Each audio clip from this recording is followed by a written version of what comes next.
বেলপাতা আনার পরেও তাকে নিখুঁত দেখে বেছে 108টা আলাদা করাও একটা মস্ত বড় কাজ। তার উপরে পুজোর তো আর বাকি গোছানো আছেই। সত্যনারায়ণ পুজোর দশকর্মার জিনিস ভর্জি রেডি করা, ঠাকুরের সত্যনারায়ণ পুজো যেটাই হবে মানে জলচৌকিটা রেডি করা, এটাও একটা মস্ত বড় কাজ। এখন ওই রাত 1টা মতো বাজে। মা আর ছেলে মিলে যতটা পারলো রেডি করে রাখলো। আমি শুয়ে পড়েছিলাম, কারণ কালকে সকাল সকাল আমার উঠতে হবে। এখন ওই ভোর 4:30 মতো বাজে। 7:30 নাগাদ ঠাকুরমশাই আসবেন বলেছেন। সকাল সকাল উঠে সমস্ত কাজ সেরে স্নান সেরে চলে এসেছি একদম ভোগ রান্না করার জন্য। যেহেতু সত্যনারায়ণ পুজো, ওই জন্য আজকে অন্ন দিয়ে কিছুই করব না, মানে ওটা পরে করব। এখন জাস্ট এই যে সিমাইয়ের পায়েস করব, লুচি করব আর একটু ছোলার ডাল করে দেব, আর বাকি ভোগের রান্না সেটা পরে করব। প্রত্যেকবারই সত্যনারায়ণ পুজোর দিন আমি সিমাইয়ের পায়েসটাই করে থাকি, কারণ তাহলে সত্যনারায়ণ ঠাকুরকেও দিতে পারি ভোগে। এত ভোরবেলায় ডেয়ারি সবগুলো খুলবে না বলেই গতকাল রাতেই ওই টেট্রা প্যাক নিয়ে এসেছি। প্রত্যেকবার রাতের বেলায় আমি সমস্ত কিছু গুছিয়ে রাখি, তাহলে এই পাশে মানে মন শান্ত করে ভোগের রান্নাটা করতে পারি। কিন্তু আজ আর সেটি হচ্ছে না। এই পাশে রান্না বসিয়ে দিয়ে একটু আস্তে করে আঁচ দিয়েই ছুটছি আবার ওই পাশেও ওইদিকে কিচ্ছু গোছানো হয়নি। রাতে মা আর শুভ্র যতটা পেরেছে ওরা করেছে, কিন্তু বাকি রয়েছে অনেক কাজ। সিমাইয়ের পায়েস মোটামুটি রেডি হয়ে গেছে। ছোলার ডালে ভেবেছিলাম একটু নারকেল কুচি দেবো, কিন্তু তাড়াহুড়োতে একদম গেছি ভুলে। ঘড়ি যেন একেবারে ছুটছে। দেখতে দেখতে 6টা বেজে গেল। ঠাকুরমশাই ওই 7:30 নাগাদ চলে আসবেন। তার আগে যাই আলপনাটা একটু দিয়ে দিই, কারণ এই পাশটা গুছিয়ে রাখলে ঠাকুরমশাই এসে পুজোতে বসে পড়তে পারবেন। সত্যনারায়ণের এই জলচৌকিটা আমি রাতের বেলায় প্রত্যেকবার রেডি করে রাখি। 12টার পরে একদম সব কিছু পরিষ্কার করে তারপরে আমি এগুলো রেডি করি। এই পাশটা রেডি করতেও লেগে যায় অনেকটা টাইম। এই যে আলপনা দিয়ে সমস্ত পান সুপারি আলাদা করে, আর কালকেও যে মালা এনেছি, এখন যেহেতু গণপতি চলছে সবই বড় বড় মালা, আর আমার সত্যনারায়ণ ঠাকুরের ফটোটা একদমই ছোট, সেটার সাইজের কোনো মালাই পেলাম না। ওই জন্য ফুল নিয়ে এসেছিলাম, সেটা দিয়ে একটা মালা বানিয়ে দিলাম। পান কলা সুপারি, এদিকে বইতে বাতাসা আর 1 টাকার কয়েন, সব কিছু সুন্দর করে গুছিয়ে তারপরে সত্যনারায়ণের ঘরটাও একটু রেডি করে নেব। একদম শুরুতে যখন পুজোটা কেবল স্টার্ট করেছি তখন কিছুই জানতাম না। বারে বারে মার কাছে সমস্ত কিছু শুনতাম আর রেডি করতাম। এখন প্রায় সব কিছুই শিখে গেছি। যেটুকুনি জানতাম সেটুকুনি তো গুছিয়ে রাখতাম, আর বাকিটা ঠাকুরমশাই আসার পরে নিজেই গুছিয়ে নিতেন। সেগুলোও দেখে শেখার পরে এখন সব কিছুই মোটামুটি গুছিয়ে রাখি। তাই ঠাকুরমশাই বলেন আমার বাড়ি আসলে বলে সমস্ত কিছুই গোছানো থাকে। ওই জন্য পুজোটাও বেশ তাড়াতাড়ি হয়ে যায়, কারণ প্রথম দিন মানে গণপতি স্থাপনার দিন ঠাকুরমশাই একটু চাপ থাকে, কারণ অনেক বাড়িতে টাইমের মধ্যে পুজোটা সারতে হয়।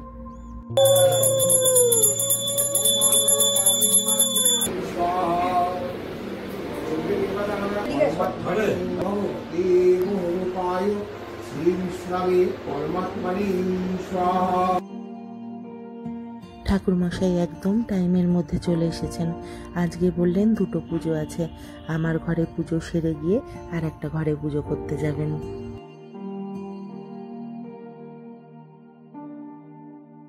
এত সকাল সকাল পুজো হলে কেউই আর আসতে পারে না, কারণ সবার ঘরেই একটু দূরে দূরে। ওই জন্য অনেক প্ল্যান করে রবিবারটা বেছে নিয়েছিলাম, আর একটু বেলা করেই পুজোটা রেখেছিলাম 11:30 নাগাদ, কিন্তু সেটা তো আর হলো না। ওই জন্যই বলে যতই প্ল্যান করে রাখো, যেটা যখন হওয়ার সেটা ঠিক তখনই হবে। আমাদের সকলেরই মোটামুটি অঞ্জলি দেওয়া হয়ে গেছে, এখন হোমের ব্যবস্থা করছেন ঠাকুরমশাই।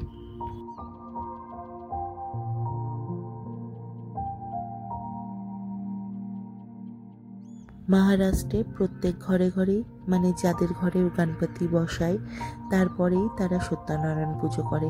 তো আমিও শুরু থেকেই গণপতির পরে সত্যনারায়ণ পুজোটাও রাখি।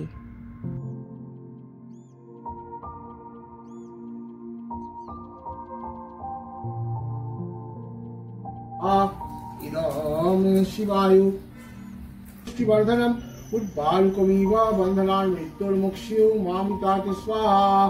ইদম শিবায়ু মৃত্যুর্মুক্ষিও মামৃতাতে স্বাহা।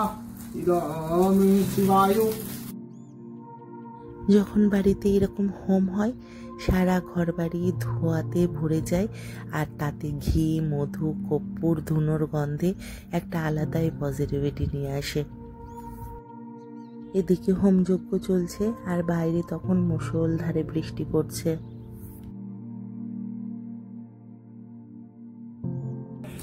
ওম প্রজাপতি শ্রী গায়ত্রী ছন্দঃ ওম ভুবয় স্বাহা।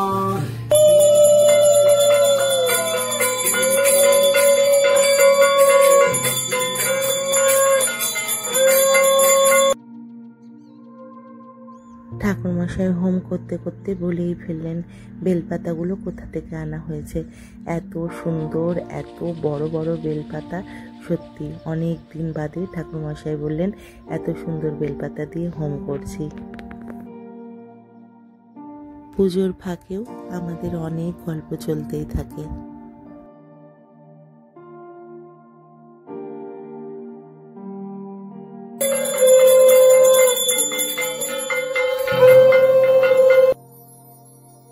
প্রত্যেকবারের মতো এবারেরও পুজো আর এই যে হোমযজ্ঞ ভীষণ ভালোভাবে সুসম্পন্ন হলো।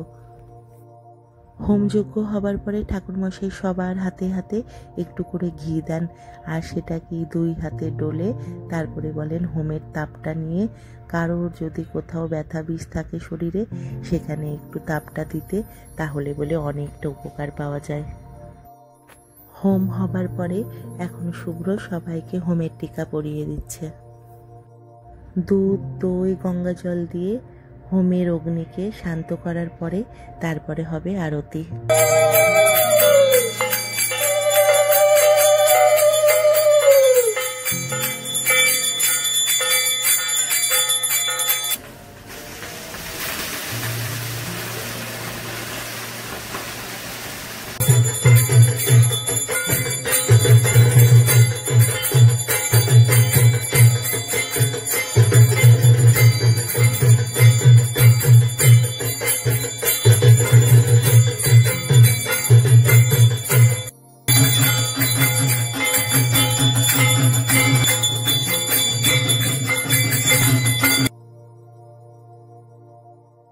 একদম শুরুতে বাপ্পা কয়েক বছর ওই 1.5 দিন করেই থাকতেন আমার ঘরে।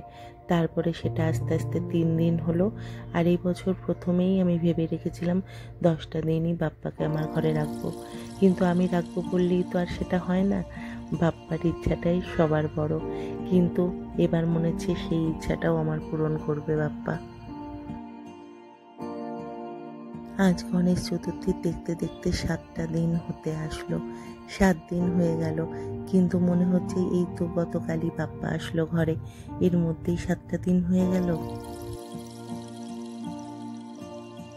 যখন ঠাকুরমশাই আরতি করেন তখন ওই মিউজিক সিস্টেমে ওই ঢাকের মিউজিকটা চালিয়ে দিই, আর তাতেই মনে হয় যেন এই তো আর কিছুদিন বাদেই পুজো আসছে, মা আসছেন, আর বাপ্পা কদিন বাদেই চলে গিয়ে আবার মায়ের সাথে ফিরে আসবেন আমাদের কাছে।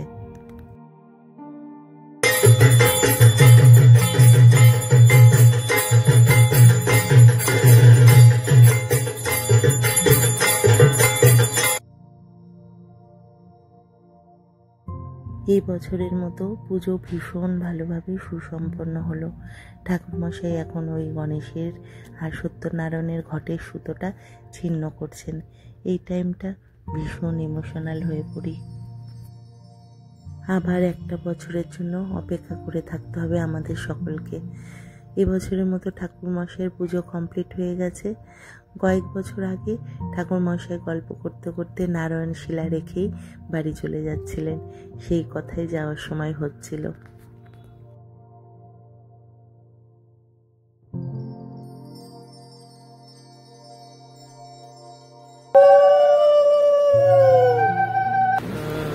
সত্যনারায়ণের ব্রত কথা।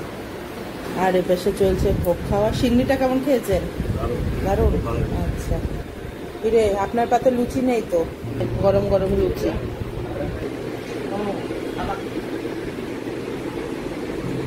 কেমন? হ্যাঁ, ফল খুব সুন্দর। কেমন হয়েছে সিন্নিটা? চিনি, হ্যাঁ চিনি হ্যাঁ, কেমন হয়েছে দারুণ হয়েছে সিন্নিটা? নারায়ণ দারুণ প্রসাদ পেয়েছে। চিনি ভালো হয়েছে, চালকলা মাখা ভালো হয়েছে, ফলগুলো মিষ্টি ছিল, দেখতে লাল। এবার লুচিটা দেখি। সবাই যেহেতু অনেক সকাল সকালে এসেছিল, তাই একটু প্রসাদ খেয়ে সবাই প্রায় চলে গেছে। এখন বাড়ি প্রায় ফাঁকা। এখন আমি এই পাশটা একটু গুছিয়ে তারপরে ওই দুপুরের পর থেকে ভোগের রান্নাটা শুরু করব। শুভ্র পুজোর আগেই বলেছিল যে ক্যাটারিংয়ে অর্ডার দিয়ে দেবে, যেদিন সবাই আসবে সেদিনের ভোগ প্রসাদের জন্য। কিন্তু আমার বাপ্পার জন্য তো আমার ভোগ রান্না করতেই হবে, আর সেটা সবাই খুব পছন্দ করে। ওই জন্য আমি বলেছিলাম না, বাপ্পার ভোগের জন্য যেটা রান্না করব সেটাই সবাইকে দেবো আমি। প্রথমে ভেবেছিলাম বাসন্তী পোলাও করব, কিন্তু এতখানি বাসন্তী পোলাও করতে গেলে একটু জলের গড়বড় হলেই সেটা একদম নরম হয়ে যাবে। এর থেকে ফ্রাইড রাইস করাটা আমার ভীষণ ইজি হয়। আজকে বাপ্পার ভোগের মেনুটাই তো তোমাদের জানানো হয়নি। ফ্রাইড রাইসের সাথে আলু ফুলকপির রোস্ট, আর তার সাথে পনির মশলা, আর এদিকে পুরি ভাজছি গরম গরম, তার সাথে হচ্ছে চানা মশলা থাকবে। আর বাকি সকলের জন্য সকালে সত্যনারায়ণ পুজোর সিন্নি, তারপরে হচ্ছে সিমাইয়ের পায়েস, মিষ্টি, ফলমূল, এগুলো তো থাকবেই। সত্যনারায়ণ পুজো মানেই সবাই ওয়েট করে থাকে সিন্নির প্রসাদ খাওয়ার জন্য, যেটা আমাদের এখানে সচরাচর তার পায় না।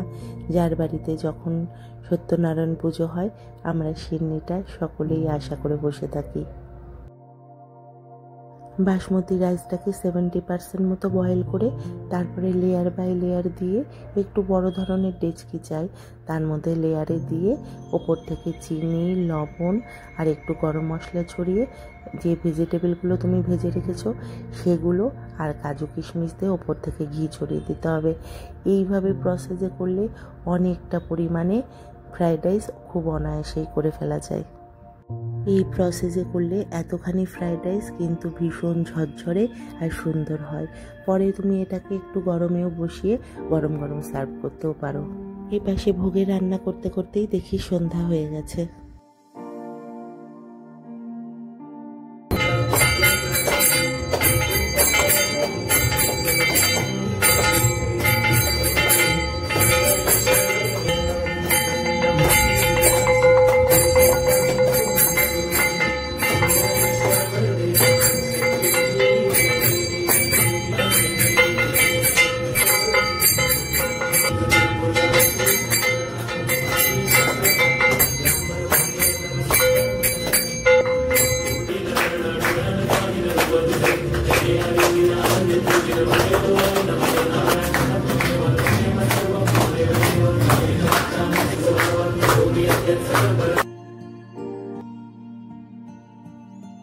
সন্ধ্যাবেলায় ভোগ দিয়ে বাপ্পার সকলে মিলে আরতি করে তারপরে সারা ঘরে ধুনো দেখাতে দেখাতেই প্রায় 7:30 বেজে গেল।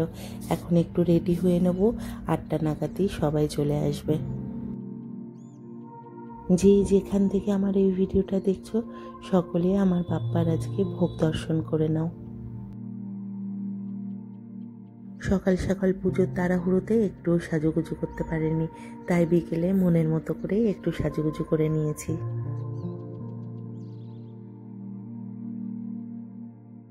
আমাদের একসাথে হওয়া মানেই থাকে অনেক গল্প, মজা আর আনন্দ।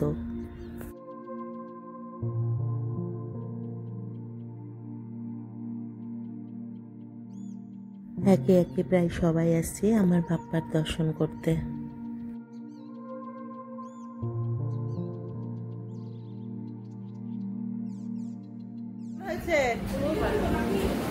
বলো কেমন হয়েছে বিশ্বাসদা?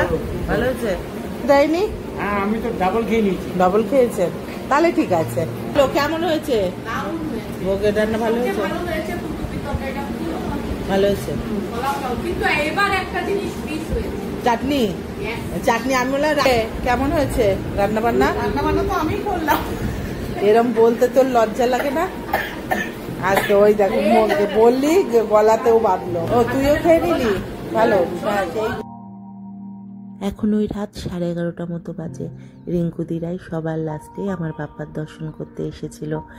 যাদের যাদের ইনভাইট করেছিলাম প্রায় প্রত্যেকেই এসেছিল আমার বাপ্পার দর্শন করতে। সকাল থেকে সারাটা দিন ভীষণ ভালোভাবে কাটলো। আজকের ভিডিওটা আমি এখানেই এন্ড করছি। কেমন লাগলো জানিও কিন্তু। দেখা হবে আবার খুব তাড়াতাড়ি নতুন একটা ভিডিওর সাথে। ততক্ষণের জন্য সবাই ভীষণ ভালো থেকো, সুস্থ থেকো।